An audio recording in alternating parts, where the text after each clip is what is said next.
Hello YouTube, Facebookers, wherever I'm going to be posting this video. Those of you watching, I'd like to welcome you. The date is August the 5th, 2011.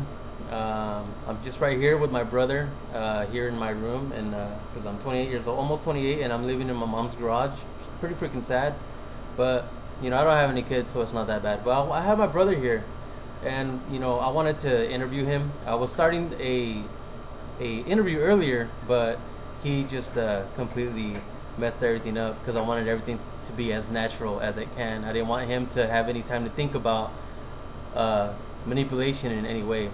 For him to, yeah, you guys know what I mean. But it's all about the first thing that comes out of your mind. That's the the things that count. But Mr. Ramirez, I'd like to ask you. Well, I would just like to get your statement as far as gangs and what they bring to the table, what they can do to somebody's life. You don't have to mention anything about any organization that you have ever been involved with, if any. But please feel free to answer that question if you may. Just your general outlook on a gang lifestyle, because there's a lot of kids out there, who are very very influenced by music, who that have been through things that have them in situations where they're just easily labeled in a gang, and you have the power, because you're a voice, you have the power to change somebody's life. So what's your general output and view as far as gangs go? The negative and the positive, if any.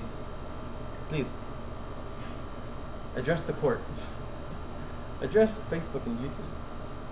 A little louder. What's up, YouTube? It's your boy Gumby right here, aka DJ Gumby, Mr. Gumby. People that really don't know my name. So, back to your question. In society, there's parenting going on nowadays, with there be the grasp of being able to contact someone on the internet, emails, or the variety of communication amongst teenagers is it's pretty high up there, which brings me to my next main point, that it's all about the parents and how they're parenting their kids. If me, I didn't have a father figure when I was young, although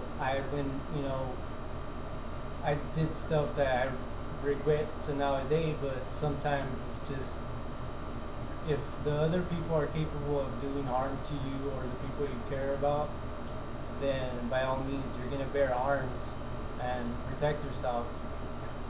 Sometimes the nature of any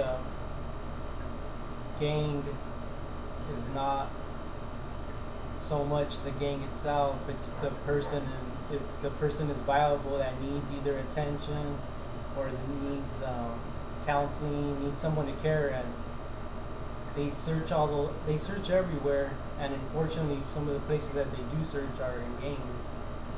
So that leads me to my main conclusion. It's all about it's all about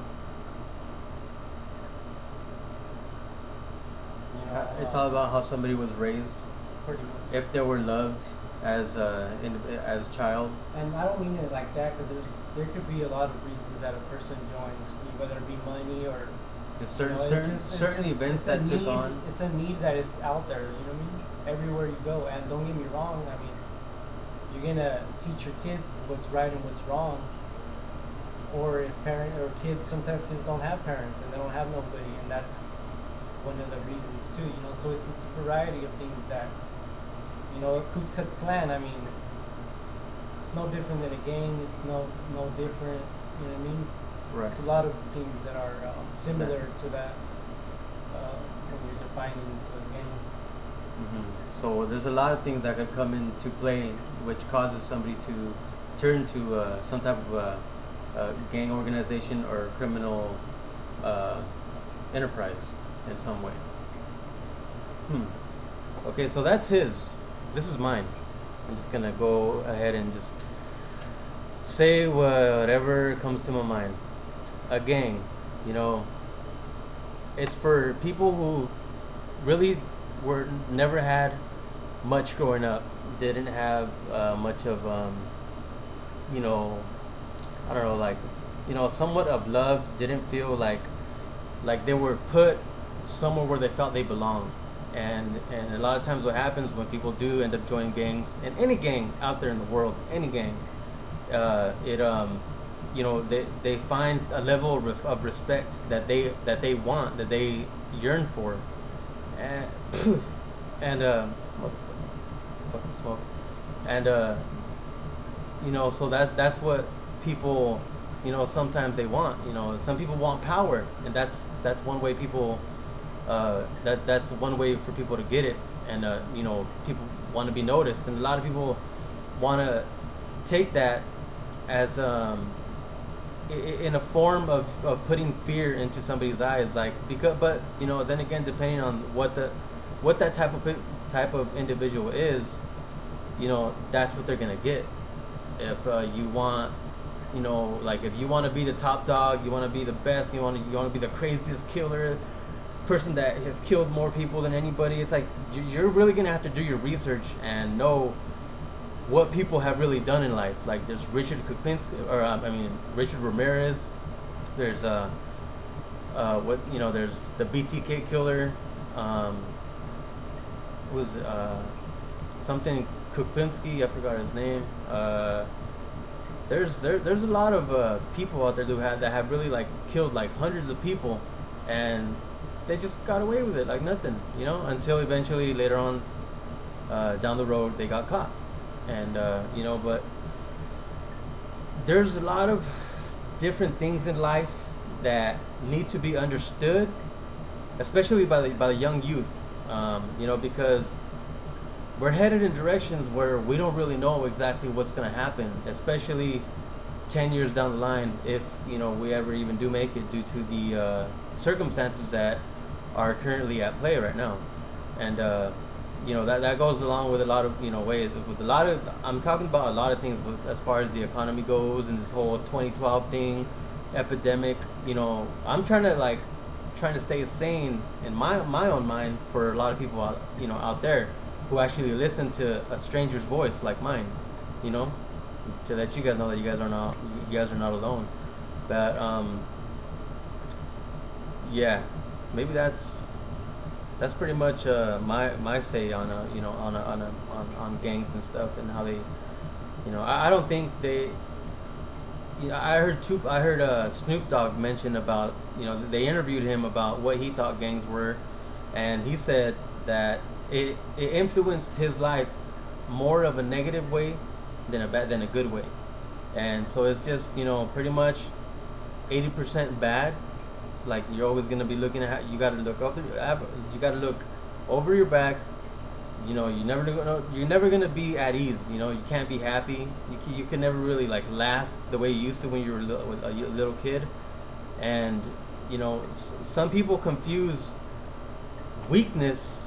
Like, everybody's weak. Everybody's weak to a certain level in some way, and you know, your weakness should be used for so people could read it. Like, if people could read your laughter, if it's, you know, if it's really you, they just want to see you and see what you bring to the table. Like, you have a world to offer.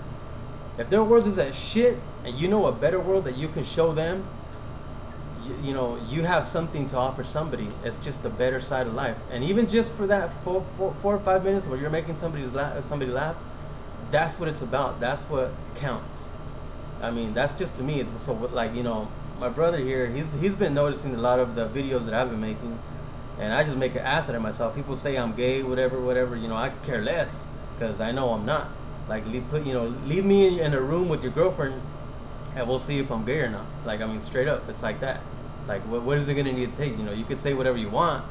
You know, some people will say that one person's gay so they can make themselves feel straighter or something. Then fucking, by all means, go ahead. But everybody has their own theories as to, you know, what all that stuff is. But I'm gonna go ahead and put that at rest. And you know, we just had an interview with DJ Gumbe. Hit me up for your parties. Hit them video up for your mixing, parties, you know, all that googly stuff, you know, Beer pong champ. beer pong champs. And I'd like to throw in Infinite Theories, a movement that I've been trying to make. And, you know, this kind of just started, you know, real small within, like, it was me, my brother, and one of our neighbors. IT all day, baby. IT, Infinite Theories. Wherever we're headed, you're going to be confronted with theories. And what that means really is somebody's going to try to tell you something, to believe something, and without having anything to back that up. Talk to them about your theories. You want to have some fun still. IT doing it big, you know what I'm saying? So yeah, and you know, theories. Some of them are good. Some of them are really extraordinary, out of this world. Out of, you know, literally like out of this world into like a world in another solar system, somewhere scattered in this galaxy and other galaxies. You know, literally, like everybody has their own reality. But you know, yeah. Anyway, I could go on forever with that. But yeah, you know, you guys love your family, love your friends, be safe. And Mr. Gumby, would you like to say anything to the camera? Stay tuned on Creepy Peter's Pete's channel. Peace out.